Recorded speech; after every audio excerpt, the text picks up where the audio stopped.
You are about to enter the Shockwave Skull Sessions podcast on shockwaveskullsessions.com. And now your host, Bob Nalbandian. Well, good. I'm glad you guys are connected once again. We never speak to each other. I've never heard of this man whatsoever. All right. Well, this special Shockwave Skull Sessions, I think we'd do something a little bit different to promote Jonny Z's new book, his audio book. Of course, we interviewed Jonny not too long ago regarding his book, Heavy Tales, The Metal, the Music, the Madness, as lived by John Zazula. And now, go ahead. John Gallagher, you have something to promote, yes? That's right. I have my new line of tutus. I want one. Heavy metal ballet for the masses. No, you do have a new record coming out, though, correct, John? New Raven? Yeah, we have a brand new album called Metal City coming out in September. All right. So what better way than to get you both on together, since you guys basically created the metal industry together, correct? Absolutely. Yes. Nobody else involved. Nobody else at all. Just John and John. That's right. The two That's Johns. right, the Johns. That's it.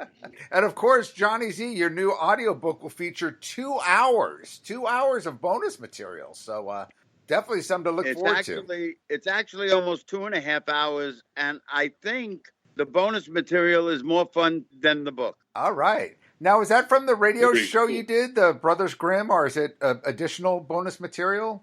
No. I went on Brothers Grimm radio show over 10 weeks. They asked me live on the air 10 questions, some of them really brutal, a week.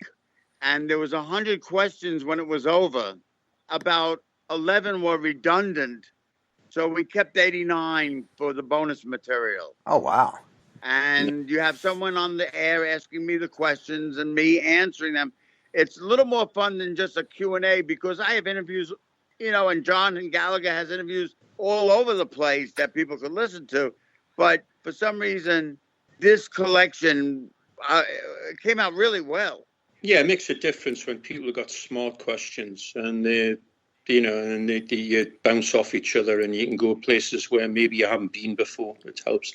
Yeah. John, somebody asked me what's my favorite color. Oh, wow. That's a good one. That was a good one. I haven't heard that one in about 3 minutes. It wasn't a color, but the answer is black. Yeah, black. The black soul of my fists pounding your face into submission for asking that.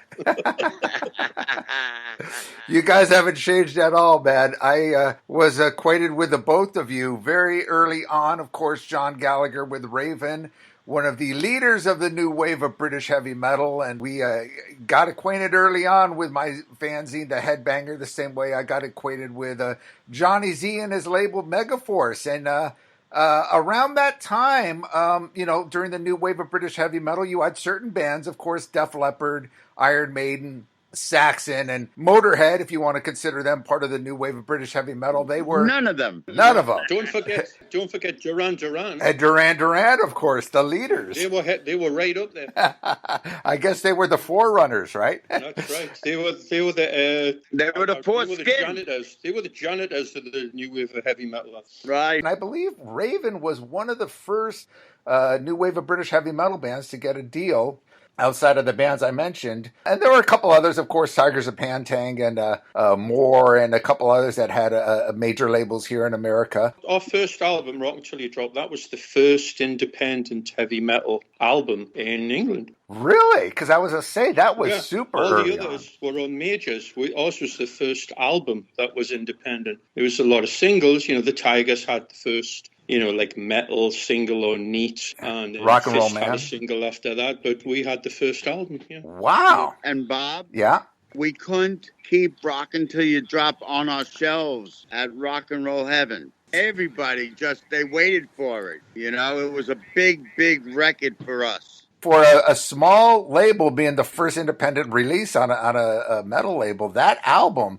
really got a huge buzz in America. I remember reading about Raven and the first Kerrang and Armed and Ready, and that's what got my attention. And from then, it just spread grassroots, it was like underground. a perfect storm with that album. I mean, we actually got like a 5-star review in Sounds, which was like, right before Crime. Sounds, well, it was about the same time, but Sounds was like the weekly music paper. And that was like a huge deal. And we all said to each other, I bet that's the last time we'll ever get that. So, Jonny, how did you end up getting Raven to come over to Megaforce? Was that through a license deal with Neat? Well, All for One.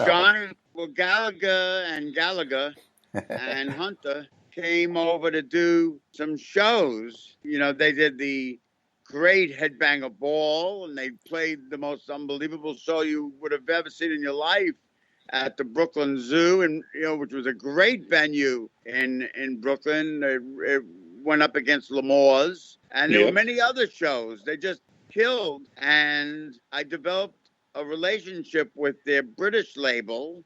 They had a fellow who ran it called Dave Wood. Right. Raven already had wiped out and doing well in the States, but they had this record, All for One, coming out. And I must tell you, it sounded amazing, didn't it, John? Well, it still does. It does. Yeah, it still does. As far as like an audio thing, it knocks you on the head, the first note, yeah. Yeah, it's a really good sounding record. And I was so keen to have Raven and do business with Raven and all that. So, I mean, it's history. But, we did the deal with Neat to do this album. And what can I say? It was a wonderful thing that we did, Absolutely. Thank God. And from then on, you said, let's get away from that freaking guy, and we came over to the States, yeah? Yeah, as I say, you moved to New Jersey not long after, correct, John? The whole band. That's right. Yeah. Of all the places in the United States, we moved to New Jersey. This was around the same time. I mean, the first two records I remember on the label were, of course, Metallica's Kill 'Em All and Raven's All for One, and then you guys, both bands got together for the Kill 'Em All for One, where Metallica opened for Raven. Well, what you have to realize, Bob, is that Raven were bigger than Metallica. Sure. They sold more records than Metallica, and basically were a little more together than Metallica. So, it was no question as to the way it was going to run every night. And the tour was brilliant because Metallica were on their game and played to kill. And every night, Raven, John, forgive me, but Raven had to go on after that. And they went on every night and fucking killed. Definitely. Well, that's the way. Energy. And that's the way a rock show is supposed to be. You're supposed to have a great opening band, and then you go out, and it's like healthy competition. It's just like, okay, everyone's warmed up, and then you go out and do your thing, and everybody wins. That's the way it's supposed to be. It was a good experience, except for the Winnebago is what I remember. I remember you telling those stories, John.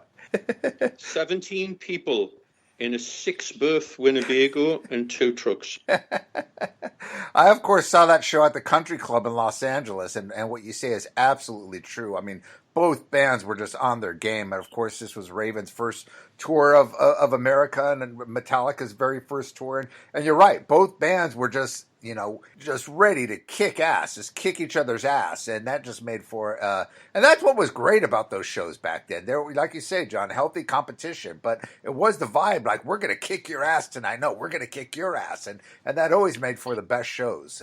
Just what man. The thing is, there was respect. I mean, they were younger guys. They were a few years younger than us. It was their first tour. But, we all got on really well. We loved what they were doing. They loved what we were doing. So it just made for it helped things along, certainly. That's for sure. Right. Well, you were definitely a huge influence on Metallica, especially when it came to the speed department. I think Raven were one of the very first bands. This, of course, was before the term thrash metal. I think Raven were one of the first bands that were actually termed speed metal, or as you called it, athletic rock. But here in the States, I know a lot of people were saying, "Oh, this is speed metal." Yeah, Yeah, you I know mean, what? we played fast, and there was a lot of, even more than that. I mean, obviously, bands just got faster and faster and faster and faster, but we had a lot of energy and a lot of parts, so there was a lot of excitement. And I mean, that's been our calling card since day one, and still is. That's what we do. Revved up rock and roll. Well, let's get into the book, Johnny. Was it? I know Book. a lot of authors have difficulty doing an audio book because they say it's pretty difficult. You're in the studio and you're basically reading. Was it? How was that experience for you, Johnny, doing an audio book? Well, I tried to keep it as real as possible. That's why we didn't hire anybody to do it. I would have never done an audiobook unless I did it in my own terrible voice. Like Gallagher will tell you, half the time you don't know what the hell I'm saying. You got a sexy voice, Johnny. What are you talking about? I got a sexy voice. That's how I got Gallagher to sign the contracts. I said, "Oh, that must be good." Negotiation skills. Negotiation. You talk a load of bullshit and hold a gun to our head, yeah. Yeah. The bottom line is, it took probably longer than anybody would imagine to do it, because I had to take, my voice goes after about 3 hours. So I had to go back and back and back. So it took me about 3 days to actually get through it, and then a day or two just to edit a little bit, because I, made some mistakes. I tried to record it before this professional job in the studio with some friends, and then there was no way I could have put it out. I think Marshall would have had my nuts if I would have even attempted to say, "Oh, but it's natural." She said it sucks.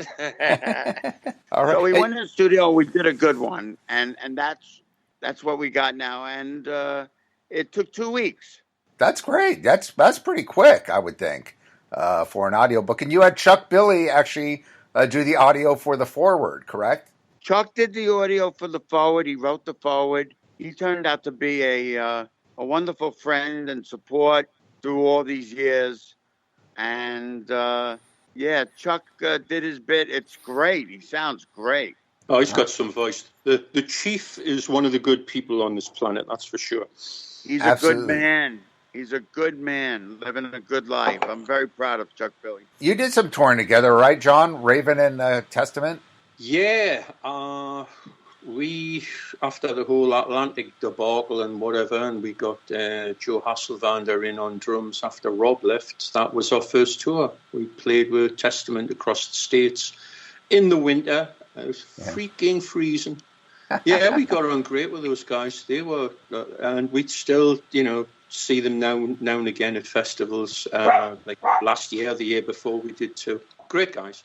All right. Well, again, I got to emphasize, man, the two of you really helped mold and shape what heavy metal, particularly what became, thrash metal today. And it's really historic to get you both on together because, that first album, All for One, that came out, worldwide. And, of course, one of Michael Wagner's early productions, great sounding album. Absolutely, and of course with Megaforce, one of the founding albums, for independent here in the States. Talk a bit about those early days of Megaforce, Johnny. The problem, as in the story or in the book, and John Gallagher knows me, the problem is I just didn't have the money. And I always had to get the money because you couldn't do it without the money. So I had to constantly figure out ways to get money to press records, money to do advertisements, money to put bands on the road and help them on the road and supplement that, money to do this, money to do that, money for art. It just was an impossible task. I mean, they tried to turn the electric off at my house many times, Oh, yeah. And we made it through all that. I mean, the bands had no money. I had no money. I mean, it was like we're all on a mission. It was almost like a revolution that was going on. Exactly. I mean, no one's done what John's done with that label. That was, to do that in America, it's the absolute antithesis of how you would have a label. It really is. Because these major label guys were looking at him like, what the hell is wrong with him? How's he doing? And by just sheer annoying them and beating up on them, these guys, okay, fine. We'll license this one, and then license the label, and then it was completely different from then on out. And that's a good point, because I want to emphasize people don't realize what a risk it was back then, especially in the United States, to have an independent label, because you're basically funding it all yourself. And none of the majors would touch a band like Raven or even Metallica back then. They laughed But what at I it. didn't write in the book was that I wasn't getting paid for my sales that I was making, because I had a P&D deal, and they kept on taking the production of everything that was forthcoming in the current quarter. And I was selling so much that I never could catch up to myself. Man, it was insane. Was this a P&D deal with important distribution, or not with Meat? Yeah, with important. Yeah. And you know what's interesting, Johnny? A lot of people don't really know. It was you that spearheaded, because obviously afterwards, Important got the idea. Wow, we could do this in house, and that's when they formed Combat Records. You were really Megaforce was kind of what inspired that. I would think. No, what I wanted to do, because I had no money, was work with the owner of Importance Money, since I was already licensing to Europe to the people who owned Important owned Music for Nations. Oh wow, I didn't know that. I didn't know that. That was what, Barry Coburn? Barry and Steve Mason. And of course Martin Steve Hooker Mason in England. Yeah. And Steve was brilliant in the UK. They bought Pinnacle Distribution, and they took over the UK with Twisted Sister and Wasp. Right. And then Metallica exploded. Right. Forget about it. There was no stopping. Talk about it independent. I don't know where we're going with this, but Combat. So for a minute, I was going to try to work for Barry and get on a payroll and maybe support my family for once. And I talked to him about it, and gave him the idea of a label. And Megaforce would still run, but Combat would be what I'd A&R and I'd do it the magic with. Right. And I came in one day, and he said to me, I'd like to do it myself. And I said, well, it broke my heart, but I was already banking on paying my bills and my mortgage for once, But anyway, that's how Combat started. It was started with me and Barry talking about doing a label. But I never worried about anybody's... about Brian, I always wished him well. Barry and Combat, I wished them well. There was no sense to get in a huff about anything. I felt that Megaforce was doing tour support. Megaforce was you put the band in the studio, you don't release their demo, you give them a piece of product, Anyway, it separated everybody from the pack, so I didn't worry about our identity.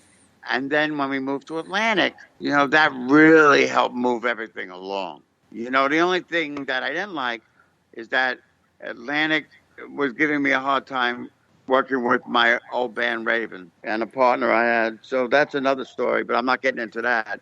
But Atlantic was very territorial about that project. We'll have John get into that in a bit, but I do want to mention, you mentioned Brian, of course, Brian Slagle with Metal Blade, and you had Mike Varney that had Shrapnel. This, again, was total new territory, especially in the U.S., having an independent label, especially an independent metal label. And the interesting thing is both, Brian Slagle and Mike Varney, they started their label through compilation records. They weren't even looking to really form a label. It just kind of happened, and it started from just putting out demos on vinyl into a compilation record. But I think your label, Johnny, it was really, it was the most professional. It was like great production. Everyone was struggling for money then, but it seemed like you really had it together with the Kill 'Em All for One record, and as well as the Raven album. And All for One. Yeah. Both of those albums were like real releases, because so many of the independent stuff there. Even if you listen to some of the early Metal Blade and some of the early Shrapnel, no disrespect, but production wise, and it wasn't as professional. But I think really that was what it was all about. And you want to know something, Bob? I had no idea why I was doing it except for the love of the music. I think John will tell you, I just love music. and I loved metal. Right. That's the first I've ever heard of that. When did that happen? Well, that's what it all was back then. That's why, John did Raven. That's why I did my fanzine. It was, I wasn't looking at making money. I never made any money, but it was just a love for metal and just, it was a passion. Pure passion on everyone's part. That's really what it was. But I think the way John did the label, I mean, even though he'll tell you, it was shoestring and, everyone starving to death waiting for the next check coming in and all that. But on the outwardly, it looked absolutely super professional. Every release, there was high quality control. John wasn't going to put a band out that was like crap. Every band, and it was kind of the way Neat was when it started. It was like a mark of quality. It's like, oh, it's on this label. It's got to be good. It's got to be good. And the kids really got into that. They really did. It was like, what's next on Megaforce? What's it going to be? And if, Megaforce advertised, this is the new album by this band. You've never heard them, but it's great. Everyone would give it a shot. Absolutely. For sure. I mean, it was the branding was so important for a label. Like you said, if it was on Megaforce, you knew it was going to be heavy. It was going to be killer. Where there was the Raven, Manowar, Metallica, and same with Metal Blade and the others. You knew what to expect. It wasn't like any other major label where they would have a pop band and a metal band, and it was you knew what you were getting into. You really built that brand for Megaforce. But I did stray in the later years because, there's only one Raven. Right. There's only one Metallica. And then you get close with a Testament. And then you got an Anthrax, and then you get a Merciful Fate and a Manowar. I mean, what else are you supposed to come up with? It's all redundant. It's all duplicitous. It just doesn't make sense to me anymore. So I went to it with Ed Trunk. We went for Ace Frehley. I said, well, let's do something groovy and interesting. But it wasn't any longer about just they keep the thrash, progressive, speed metal. Well, like you said, the thing is, by that point, it's like any other, the new wave of British heavy metal or the grunge thing or whatever kind of movement you want to call it. The first tier bands and maybe the second tier bands, but then it just gets. The other bands that are coming out are just ripping off the bands that went before. They're like a pale imitation. Same shit. Exactly. Yeah.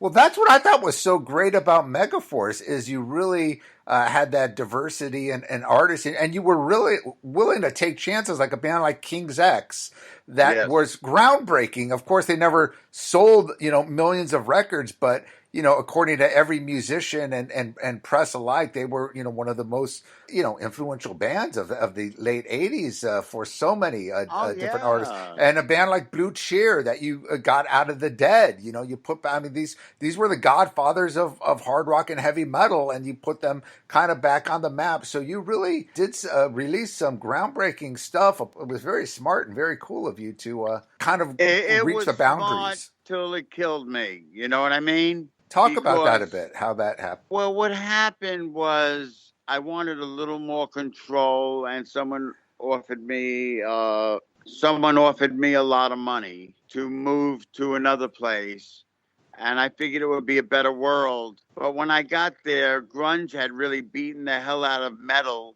and I didn't want to do grunge, and I just didn't know what to do. As a manager, I was doing great because I had Ministry, I had Anthrax. They were both doing very well. Ministry had sold like several million records with Psalm 69, from nothing. Yeah, groundbreaking record. And we went through Filth Pig. But while all that was going on, my A&Ring was very different than metal. It was Warren Haynes we discovered, who is quite a success right now. Absolutely. It was Disco Biscuits, who have an over $1 million, I'm sure, career. God bless them. I hope, a year. They do very well. They don't sell. It's not metal. It's, a whole different world. But, we were into different things. Fozzy we signed, believe it or not. That's right. Oh, wow. Chris Jericho, yeah. We gave Fozzy his start, but it was mostly jam bands and stuff like that. And we had a great band, Nude Swirl. I remember them, yeah. They killed each other. They beat each other up on stage. It was the worst thing you ever saw in your life. They were so great live, but they would fight in the middle of shows. I went to France. It was the Tour of Hate. That's crazy. But they were so great live, and their album was so fantastic, But it wasn't metal. When you brand yourself as a metal label, again, that's another risk to kind of. It was a big risk. Yeah. Polygram was very upset with me that I didn't come with something really, in my style, and I was getting tired and. Well, that was a tough time. The 90s, like you said, the grunge and alternative took over. So, the metal, unless you were an established metal band, to sign a new metal band was very, very difficult at that time. Well, also, I was on the road a lot with Ministry, etc. And I got to tell you something that really wore me thin. Looking after that guy would wear you thin. Yeah, Al Jurgensen, quite a character. I looked past all that and saw the genius all the time. I saw him in the studio. I saw him do things. I saw things that were only Al Jurgensen stories. They were that good. It was as good as Washington cut down a cherry tree kind of shit. He is just full of stories which I've told none. And I leave it for Al to tell in his world one day. What can I say? That's what happened to Megaforce, by the way. The management burnt me out. The unhappiness with what I was doing burnt me out. I wasn't having fun anymore. And I'm a firm believer, if you're not having fun, don't do it. Yep, because then it's grind. Then it's a grind. Work. Yeah. And I was that was across the board, John. That was across the board with metal music. I mean, it was a tough 10 years. It was a tough 10 years. I found that all I was doing at Megaforce was paying royalties. I wasn't putting out new metal, and nothing was doing very well. I came up with a concept to manage record companies. I don't know if I got into this in the book. Started Megaforce MRI distributors, and we distributed a bunch of great labels. Yeah, I think I talk about it in the book, and we did very well. But anyway, that's the story of Megaforce.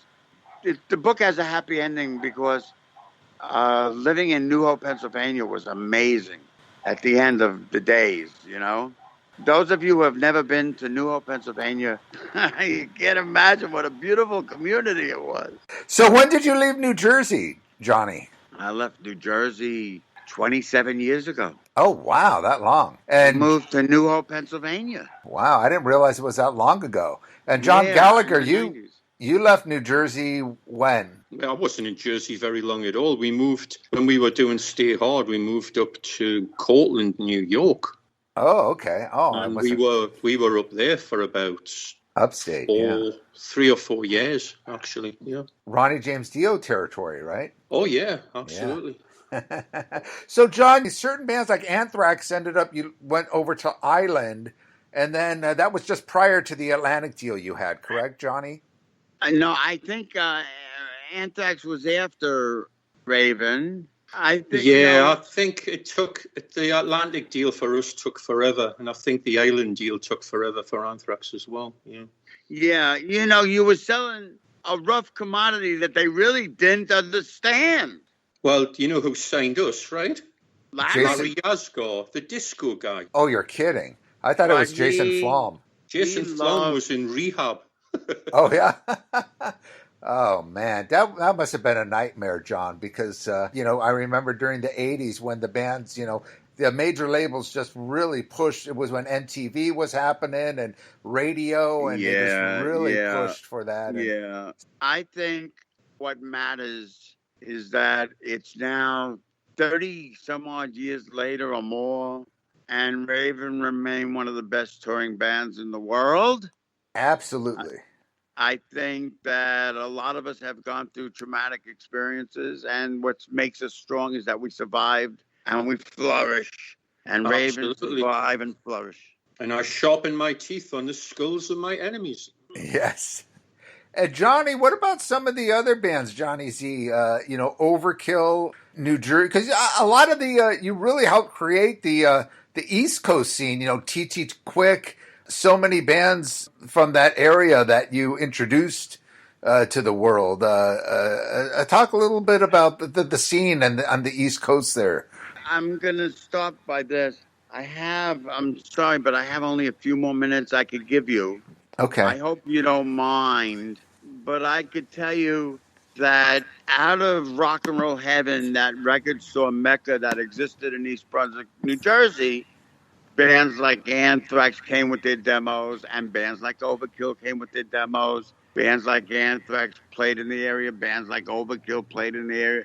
Bands like TT Quick played all over the place, and they were amazing. Every night you saw them, you said, "Now these guys are great." But you wanted to get involved with them. You wanted to help them in their careers and do things. So what you do is you bring them into your family, which was Megaforce Records, give them the best opportunity to get a product out there that they could be proud of, that people will love and fans will come and love. And that's what you do. And that's what it was over and over and over again. Sometimes I was right.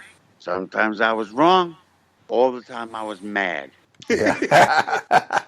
Well, of course. Well, dude, you introduced so many great bands, not only Metallica, Anthrax, and Testament, Overkill. You brought over, of course, Merciful Fate. Raven, of course. I was going to mention, of course, from England. You brought Raven over, Exciter from Canada, of course, SOD, MOD.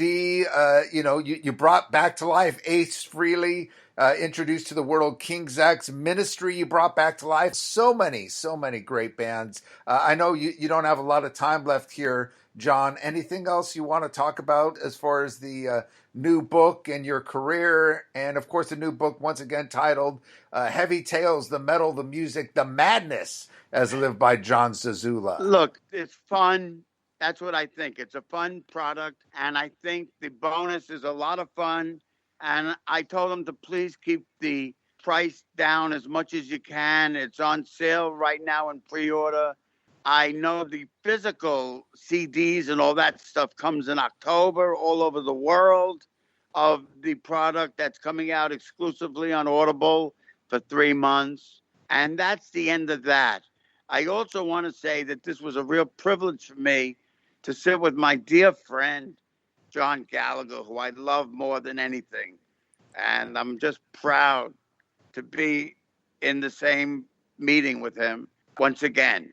And you Bob, thank you for having us. You see that, Bob? $20 will get you anything. See that? Appreciate that, man. And just from my point of view, again, and I think the two of you really helped shape what metal music and thrash metal has become. If it wasn't for the two of you guys, it would have been a whole different story. And I think it's important for all the listeners to understand your importance in the metal community, the two of you guys, seriously. Thank you, Bob. Absolutely. And Jonny, so the best way people to get a hold of it is through audible.com, or I guess they could get it through Amazon. Amazon, audible.com. It all ends up at audible.com.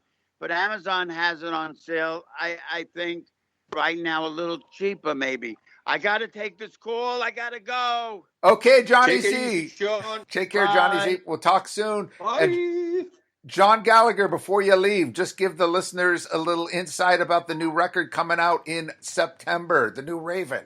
Yes, sir. New album's called Metal City. And I believe we're looking at a September 18th release. We are probably putting a single out in next month and maybe release a track right before the actual album comes out. So building up on that. But the album it's been kind of a nightmare to put together. It took forever. We had so many problems, but we didn't care because, the songs were just on point. The energy. I mean, this is the first studio record with Mike Heller playing drums for us. If anyone's heard our live record that we put out last year, I mean, that was like the perfect introduction as to where this studio album is going. You take that and bottle it and put it in the studio. And the people who have heard the record so far just give me like a slack expression with their jaws down going, what the fuck was that? They're like knocked out. They can't believe it.